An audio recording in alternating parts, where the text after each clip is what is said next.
Praise the Lord. കർത്താവായ യേശു ക്രിസ്തുവിന്റെ ധന്യമുള്ള തിരുനാമത്തിന് നന്ദിയോടെ സ്തോത്രം ചെയ്യുന്നു. ഏവരെയും ഷാലേം ഇന്റർനാഷണൽ മിനിസ്ട്രീസിന്റെ വചന ശുശ്രൂഷയിലേക്ക് വീണ്ടും ഹാർദവമായി സ്വാഗതം ചെയ്യുന്നു. ഞങ്ങളെ കേട്ടുകൊണ്ടിരിക്കുന്ന എല്ലാ പ്രിയപ്പെട്ടവർക്കായി ദൈവത്തിന്റെ നന്ദിയോടെ സ്തോത്രം ചെയ്യുന്നു. നിങ്ങളുടെ ഫോൺ കോളുകൾ സ്തോത്രം വിഷയങ്ങൾ ഞങ്ങൾ ഓർത്ത് പ്രാർത്ഥിച്ചു വരുന്നു. തമ്പുരാൻ അത്ഭുതകരമായ മറുപടി തരുന്നതിനായി ദൈവത്തിന് നന്ദിയോടെ സ്തോത്രം ചെയ്യുന്നു. ഇന്നത്തെ ശുശ്രൂഷയുടെ ചിന്തയ്ക്ക് ആധാരമായി 2 തെസ്സലോനി 2-ാം അധ്യായം അതിൻ്റെ 14-15 വാക്യങ്ങൾ വായിക്കുന്നു. നമ്മുടെ കർത്താവായ യേശു ക്രിസ്തുവിന്റെ മഹത്വം പ്രാപിപ്പാനല്ലോ അവൻ ഞങ്ങളുടെ സുവിശേഷ ഘോഷണത്താൽ നിങ്ങളെ രക്ഷയ്ക്ക് വിളിച്ചത്. ആകയാൽ സഹോദരന്മാരെ, നിങ്ങൾ ഉറച്ചു നിന്ന് ഞങ്ങൾ വാക്കിനാലോ ലേഖനത്താലോ ഉപദേശിച്ചെന്ന പ്രമാണങ്ങളെ മുറുകെ പിടിച്ചുകൊള്ളുകയും. ഗോഡ്സ് ഗ്ലോറി, ദൈവത്തിന്റെ മഹത്വം. ധന്യനായ പൗലോസ് ലീഗ പറയുകയാണ്, നമ്മളെ വിളിച്ചത് സുവിശേഷത്തിൽ കൂടെ നമ്മളെ ദൈവം വിളിച്ചത് ദൈവത്തിന്റെ മഹത്വം പ്രാപിക്കുവാനാണ്. അതിന് ധന്യനായ പൗലോസ് ലീഗ പറയുന്നു, വാക്കിനാലോ ലേഖനത്താലോ ഉപദേശിച്ചു തന്ന പ്രമാണങ്ങളെ മുറുകെ പിടിക്കണം. ദൈവത്തിന്റെ മഹത്വം, ദൈവ തേജസ്, ദൈവ സാന്നിധ്യം, ഇങ്ങനെ 3 കാര്യങ്ങൾ നമുക്ക് കാണാം. ഇത് 3 ഒന്നാണ്. ദൈവമക്കളെ, ദൈവ തേജസ് നമ്മൾ പ്രാപിക്കണമെങ്കിൽ സുവിശേഷത്തിന്റെ വ്യവസ്ഥകളെ നമ്മൾ പാലിക്കുന്നവരാകണം. സുവിശേഷ സത്യങ്ങളിൽ ഉറച്ചു നിൽക്കണം. എന്നാൽ മാത്രമേ ദൈവ മഹത്വം നമുക്ക് കാണാൻ കഴിയത്തുള്ളൂ. 1 കൊരിന്ത്യർ 9-ാം അധ്യായം 24-ാം വാക്യത്തിൽ പൗലോസ് ലീഗ പറയുന്നുണ്ട്, ഓട്ടക്കളത്തിൽ അനേകർ ഓടുന്നുണ്ട്, എന്നാൽ ഒരുവനെ ബിരുദ് പ്രാപിക്കുന്നുള്ളൂ. നിങ്ങളും പ്രാപിപ്പാൻ തക്കവണ്ണം ഓടണം. അപ്പൊ വ്യവസ്ഥ പ്രകാരം ഓടണം. ട്രാക്കിൽ തന്നെ നിൽക്കണം. ട്രാക്കിൽ വ്യതിചലിക്കാൻ പാടില്ല. ദൈവത്തിന്റെ വചനത്തിന്റെ പ്രമാണങ്ങളിൽ ഉറച്ചു നിന്ന് നമ്മൾ മുൻപോട്ട് യാത്ര ചെയ്താൽ ദൈവ മഹത്വം നമ്മൾ കാണും. മിസ്രൈമിൽ നിന്ന് പുറപ്പെട്ട ഇസ്രായേൽ ജനത്തെ ദൈവം തന്റെ മഹത്വത്തിനകത്ത് പൊതിഞ്ഞ അവരെ നടത്തിയത്. 40 വർഷം അവർ ദൈവത്തിന്റെ മഹത്വം കണ്ടു. ഒരു കുട പോലെ ദൈവത്തിന്റെ മഹത്വം അവരുടെ മുകളിൽ ദൈവം പിടിച്ചു. പകൽ മേഘസ്തംഭവും രാത്രി അഗ്നിത്തൂണുമായി ദൈവത്തിന്റെ മഹത്വം അവരോട് കൂടെയിരുന്നു. ദൈവത്തിന്റെ മഹത്വം അവരോട് കൂടെ ഇരുന്നത് കൊണ്ട് ഒരു ജാതിക ശക്തികൾക്കും അവരെ തോൽപ്പിക്കുവാൻ കഴിഞ്ഞില്ല. ദൈവമഹത്വം അവരോട് കൂടെ ഇരുന്നത് കൊണ്ട് അവർക്കൊന്നിനും കുറവുണ്ടായില്ല. ദൈവമഹത്വം അവരോട് കൂടെ ഇരുന്നത് കൊണ്ട് അവരിൽ ഒരു ബലഹീനനും ഉണ്ടായില്ല.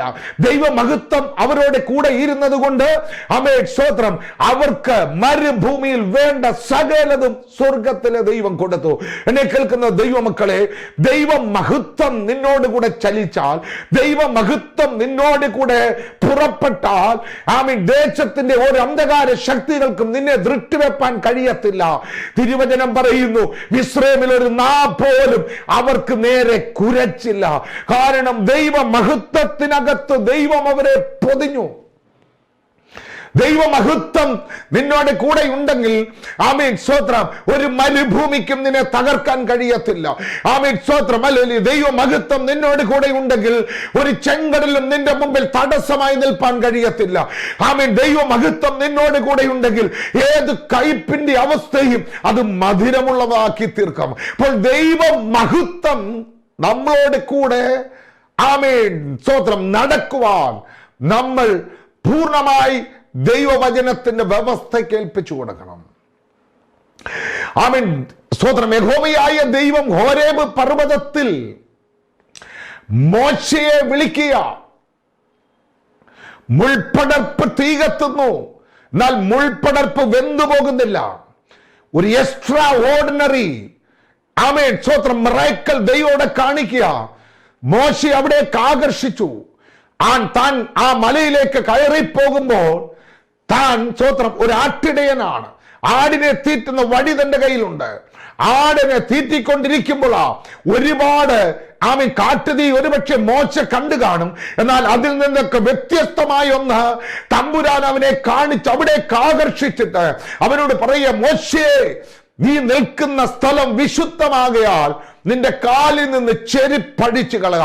അതെ ദൈവമക്കളെ, ദൈവ മഹത്വത്തിലേക്ക് നീ കയറണമെങ്കിൽ നിനക്കൊരു വിശുദ്ധി വേണം, നിനക്കൊരു വേർപാട് വേണം. ആമേൻ, സ്വോത്രം. എല്ലായിടവും നടക്കുന്നത് പോലെ നിനക്ക് ദൈവ മഹത്വത്തിനകത്ത് നിൽപ്പാൻ കഴിയത്തില്ല. ദൈവ മഹത്വം നീ യഥാർത്ഥമായി കാണണമെങ്കിൽ ആമേൻ, നീ വിടേണ്ടതിനെ വിടണം, വലിച്ചെറിയേണ്ടതിനെ വലിച്ചെറിയണം. വിശുദ്ധിയോടും വേർപാടോടും നീ ദൈവത്തിന്റെ മുൻപാകെ നിന്നാൽ ആമേൻ, നീ ദൈവത്തിന്റെ മഹത്വം കാണും. ഹല്ലേലൂയ, ആമേൻ. ദാവീദ് മോശ ആ പർവ്വതത്തിൽ നിന്ന് ഇറങ്ങുമ്പോൾ തന്റെ മേൽ ദൈവത്തിന്റെ സാന്നിധ്യം ഇറങ്ങി. ആമേൻ. മോശയെ ദൈവം ഒരു ലീഡറാക്കിയാണ് ആ മലയിൽ നിന്ന് ഇറക്കിയത്. നോക്ക ദൈവമക്കളെ, വിക്കനായ ഒരു മനുഷ്യനെ, കുലപാതകയായ ഒരു മനുഷ്യനെ, പ്രൈസ് ദി ലോർഡ്, ആമേൻ, ദൈവത്തിന്റെ അഭിഷക്തനായി ദൈവത്തിന്റെ വടിയുമായി മിസ്രൈമിലേക്ക് ദൈവം അയക്കുക. ആമേൻ, സ്തോത്രം. ആമേൻ. ദൈവം പറയാം, ഞാൻ നിന്നോട് കൂടെയുണ്ട്, എന്റെ സാന്നിധ്യം നിന്നോട് കൂടെ വരും. ആമേൻ. ഒരു ഫറവോനും നിന്റെ നേരെ നിൽക്കത്തില്ല. ആമേൻ, സ്തോത്രം. ഹല്ലേലൂയ. ഫറവോന്റെ മുമ്പിൽ മഹത്വം പ്രാപിച്ച മോശ തല കുനിച്ചല്ല നിന്നത്. ആമേൻ. മറ്റുള്ള പ്രജകൾ ഫറവോന്റെ മുമ്പിൽ തല ഉയർത്താതെ കുനിഞ്ഞു നിൽക്കുമ്പോൾ ദൈവ മഹത്വം പ്രാപിച്ച ദൈവത്തിന്റെ അഭിഷേക്തനായ മോശ തല ഉയർത്തി നിന്ന് ആമേൻ, സ്തോത്രം, ഫറവോനോട് പറഞ്ഞു, എബ്രായരുടെ ദൈവം എനിക്ക് വെളിപ്പെട്ടു വന്നിരിക്കുന്നു, അവന്റെ മഹത്വം എന്നോട് കൂടെയുണ്ട്, അവന്റെ ജനത്തെ ആമേൻ മരുഭൂമിയിൽ ആരാധനയ്ക്കായി വിട്ടയക്കുക. ഇപ്പൊ ദൈവ മഹത്വം പ്രാപിച്ചവൻ അധികാരമുള്ളവനായി മാറും. അവന്റെ വാക്കിന് അധികാരമുണ്ട്, അവന്റെ നോട്ടത്തിന് അധികാരമുണ്ട്. Praise the Lord. ആമേൻ, സ്തോത്രം. ഹല്ലേലൂയ. ദൈവമക്കളെ, ദൈവ തേജസ് നമ്മൾ ആമേൻ വില കൊടുക്കണം. ഏദൻ പർദീസയിൽ ആദമിനെയും ഹൗവയെയും ദൈവം സൃഷ്ടിച്ചത് ആമേൻ തേജസ് കൊണ്ട് അവരെ പൊതിഞ്ഞ. എന്നാൽ അവര് ആമേൻ, സ്തോത്രം, പിശാചിനാൽ ആമേൻ, സ്തോത്രം, പരീക്ഷിക്കപ്പെട്ട് ഉപായത്താൽ ചതിക്കപ്പെട്ട് ആമേൻ, സ്തോത്രം, പ്രമാണങ്ങളെ തെറ്റിച്ച് കഴിഞ്ഞപ്പോൾ ദൈവ തേജസ് അവരിൽ നഷ്ടപ്പെട്ടു. അവർ നഗ്നരായി തീർന്നു. ആകെ എന്നെ കേൾക്കുന്ന ദൈവമക്കളെ, ആമേൻ, സ്തോത്രം, ദൈവം നമ്മളെ സൃഷ്ടിച്ചത് സങ്കീർത്തനം ഇപ്രകാരം 8 ആമേൻ അതിന്റെ 5, 6 വായിക്കുന്നു. നീ അവനെ ആമേൻ ദൈവത്തെക്കാൾ അല്പം മാത്രം താഴ്ത്തി തേജസ്സും ബഹുമാനവും അവനെ അണിയിച്ചിരിക്കുന്നു. ആമേൻ. നിന്റെ കൈകളുടെ പ്രവൃത്തികൾക്ക് നീ അവനെ അധിപതിയാക്കി അവൻ സകലത്തെയും അവന്റെ കാൽ കീഴാക്കിയിരിക്കുന്നു. ഇപ്പൊ ദൈവം മഹത്വം നിനക്ക് തന്നിട്ടുണ്ട് സഹോദര സഹോദരി. അത് കളയാതിരുന്നാൽ നീ ഒരിക്കലും പരാജയപ്പെടത്തില്ല. ദൈവ തേജസ്സിൽ ജീവിച്ച ആദമനും ഹൗവയും അവർ ദൈവത്തിന്റെ കാലൊച്ച കേൾക്കുമ്പോൾ അവൻ ദൈവ സാന്നിധ്യത്തിലേക്ക് അവർ ഓടിച്ചെല്ലുമായിരുന്നു. എന്നാൽ പാപം ചെയ്ത് ദൈവ തേജസ് നഷ്ടപ്പെട്ടപ്പോൾ ദൈവത്തിന്റെ കാമേൽ ആ പ്രസൻസിൽ അവൾക്ക് നിൽക്കുവാൻ കഴിയാതവണ്ണം അവർ ഓടി ഒളിക്കുവാൻ തുടങ്ങി. ആമേൻ. ദൈവമക്കളെ, നിന്നെ എന്തെങ്കിലും ദൈവത്തിൽ നിന്ന്, ദൈവ പ്രസൻസിൽ നിന്ന് നിന്നെ അകറ്റുന്നുണ്ടെങ്കിൽ ആമേൻ, സ്തോത്രം, ഇന്ന് ഈ മെസ്സേജ് കേൾക്കുമ്പോൾ അത് വിവേചിച്ചറിഞ്ഞ് അതിനെ ഉരിഞ്ഞു കളഞ്ഞ് അതിനെ എന്നേക്കുമായി ആമേൻ, സ്തോത്രം, വലിച്ചെറിഞ്ഞ് ദൈവ തേജസ്സിലേക്ക് വരിക. നിനക്ക് ദൈവം ഒരു അധികാരം തന്നിട്ടുണ്ട്. അവന്റെ കൈകളുടെ പ്രവൃത്തികൾക്കൊക്കെ അവൻ നിന്നെ ദൈവം അധിപതിയാക്കിയിട്ടുണ്ട്. സകലത്തെയും നിന്റെ കാൽ കീഴാക്കിയിട്ടുണ്ട്. ആദമിനും ഹൗവയോടും ദൈവം പറഞ്ഞു, സകലത്തെ വാഴുവാനുള്ള ഒരു അധികാരം ദൈവം അവർക്ക് കൊടുത്തു. എന്നാൽ തേജസ് നഷ്ടപ്പെട്ടപ്പോൾ അതെല്ലാം അവരിൽ നിന്ന് മാറ്റപ്പെടുവാനിടയായി. ആകയാൽ ദൈവമക്കളെ, നീ സ്തോത്രം, ഹല്ലേലൂയ, ആമേൻ, സ്തോത്രം, ദൈവ തേജസ്സിന് വില കൊടുക്കണം. കാനാവിലെ കല്യാണത്തിൽ യേശു അടയാളങ്ങളുടെ ആരംഭമായി ആമേൻ, സ്തോത്രം, പച്ചവെള്ളത്തെ വീഞ്ഞാക്കി തന്റെ മഹത്വം വെളിപ്പെടുത്തി. ആമേൻ. നിന്റെ ജീവിതത്തിൽ ദൈവത്തിന്റെ മഹത്വം വെളിപ്പെടണമെങ്കിൽ നീ ചെയ്യേണ്ട രണ്ട് കാര്യമുണ്ട്. ഒന്ന്, യേശുവിനെ നിന്റെ ജീവിതത്തിലേക്ക് ക്ഷണിക്കണം. രണ്ട്, യേശു തമ്പുരാൻ പറയുന്നത് അതുപോലെ നീ അനുസരിക്കണം. ഇന്ന് എന്നെ കേൾക്കുമ്പോൾ നീ ഒരുപക്ഷെ ആർക്കും വേണ്ടാത്ത ഒരു വ്യക്തിയായിരിക്കാം, ഒരു സ്വത്രമല്ലേലിയ ഒരു ഭാവിയായിരിക്കാം, ഒരു നിറവും ഗുണവും മണവും ഇല്ലാത്ത പച്ചവെള്ളത്തെ പോലെ ഒരു രുചിയുമില്ലാത്ത വ്യക്തിയായി നീ ജീവിക്കുന്നുവെങ്കിൽ എന്നെ കേൾക്കുന്ന ദൈവമക്കളെ, നിന്നെ ഇന്ന് പകലിൽ ഈ മെസ്സേജ് നീ കേൾക്കുമ്പോൾ ഈ നിമിഷം നിന്നെ രുചിയുള്ളതായി, ഗുണമുള്ളതായി, മണമുള്ളതായി, നിറമുള്ളതാക്കി തീർക്കുവാൻ തമ്പുരാന് കഴിയും. തമ്പുരാന്റെ വാക്കുകൾക്ക് നീ സ്വത്രം ആ മഹത്വത്തിലേക്ക് നീ ഒന്ന് കയറി ചെന്നാൽ നിന്റെ സ്ഥിതിയെ തമ്പുരാൻ ഇന്ന് മാറ്റുന്ന പകലാണ്. ആകയാൽ പൗലോസ്ലീഹ പറയുകയാണ്, ഞങ്ങളുടെ കർത്താവായ യേശുക്രിസ്തുവിന്റെ മഹത്വം പ്രാപിപ്പാനല്ലോ ഞങ്ങളുടെ സുവിശേഷ ഘോഷണത്താൽ നിങ്ങളെ ആമേൻ സ്തോത്രം ആമേൻ രക്ഷയ്ക്ക് വിളിച്ചത്.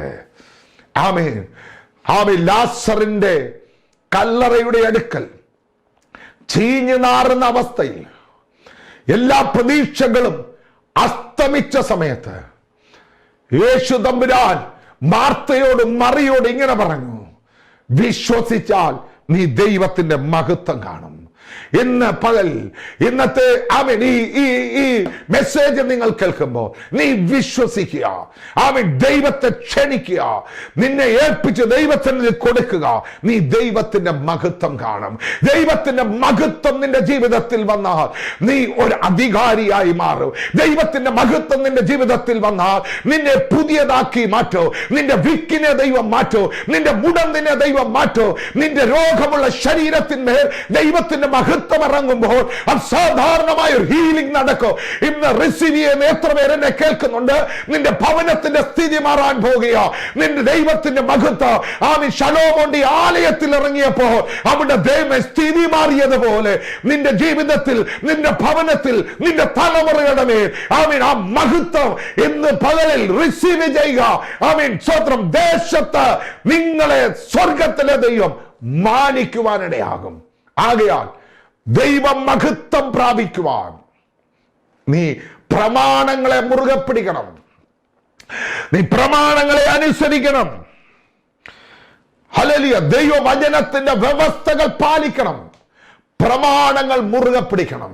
പ്രമാണങ്ങൾ മുറുകെ പിടിച്ച ശദ്രക്ക്, മേശക്ക്, അബേദ്നെഗോവ് എരിയുന്ന തീച്ചൂളയിൽ ദൈവത്തിന്റെ മഹത്വം കണ്ടു.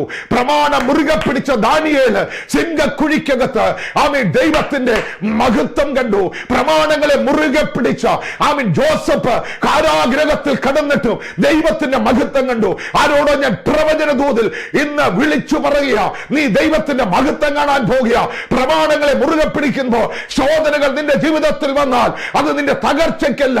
ആമേൻ, നിനക്കൊരു ഉദ്ധാരണമുണ്ട്. ദൈവത്തിന്റെ മഹത്വം നിന്റെ മേലിറങ്ങുമ്പോൾ നിന്റെ ചുറ്റുപാടുകൾക്കും നീ ഒരു അത്ഭുതമാകും. ആകയാൽ ആമേൻ ആ മഹത്വം പ്രാപിച്ചുകൊണ്ട് മുൻപോട്ട് ജീവിപ്പാൻ ആമേൻ ദൈവസന്നിധിയിൽ സമർപ്പിക്കാം. ദൈവം നിങ്ങളെ അനുഗ്രഹിക്കുമാറാകട്ടെ. പരിശുദ്ധനായ ദൈവമേ, സ്വർഗീയ പിതാവേ, അനുഗ്രഹിക്കപ്പെട്ട സമയത്തിനായി സ്തോത്രം. നിന്റെ ജനത്തിനായി പ്രാർത്ഥിക്കുന്നു. ഈ മെസ്സേജ് എവിടെയൊക്കെ ഇരുന്ന് ആരൊക്കെ കേൾക്കുന്നുവോ അവരുടെ ജീവിതത്തിൽ ദൈവത്തിന്റെ മഹത്വം ആമേ റിലീസാകണമേ. അവരുടെ ജീവിതത്തിൽ ഒരു അത്ഭുത വിടുതൽ നടക്കണമേ. രോഗികൾ സൗഖ്യമാകണമേ. ഭവനത്തിൽ സമാധാനം ഉണ്ടാകണമേ. ദൈവമേ, ദൈവ മഹത്വം ഇറങ്ങുമ്പോൾ അവരിൽ ഒരു സ്തോത്രം ഹല്ലേലൂയ ദേശത്ത് വലിയ ഒരു അനുഗ്രഹിക്കപ്പെട്ട സാക്ഷികളായി ജീവിപ്പാൻ സഹായിക്കണം. കർത്താവേ, നിന്റെ ദാസന്റെ പദവിയിൽ നിന്ന് എന്റെ കേൾവിക്കാരെ പിതാവിന്റെയും പുത്രന്റെയും പരിശുദ്ധാത്മാവിന്റെയും നാമത്തിൽ അനുഗ്രഹിച്ചു പ്രാർത്ഥിക്കുന്നു. യേശു ക്രിസ്തുവിന്റെ നാമത്തിൽ തന്നെ. God bless you all. സ്ക്രീനിൽ കാണുന്ന നമ്പറിൽ ഞങ്ങളുമായിട്ട് ആമേൻ സ്തോത്രം ബന്ധപ്പെടുക. നിങ്ങളുടെ പ്രാർത്ഥന വിഷയങ്ങൾ ഷെയർ ചെയ്യുക. എറണാകുളം, കാക്കനാട് വ്യാപാര ഭവന്റെ ഹോളിൽ വെള്ളിയാഴ്ച വൈകിട്ട് 6:30 മുതൽ 8:30 വരെ ഡെലിവറൻസ് മീറ്റിംഗും, ഞായറാഴ്ച ആമേൻ 8 മണി മുതൽ 10:30 വരെ സഭാരാധനയും നടക്കുന്നു. ആമേൻ, ഞങ്ങൾ അവിടേക്ക് സ്വാഗതം ചെയ്യുന്നു. ദൈവം നിങ്ങളെ അനുഗ്രഹിക്കുമാറാകട്ടെ.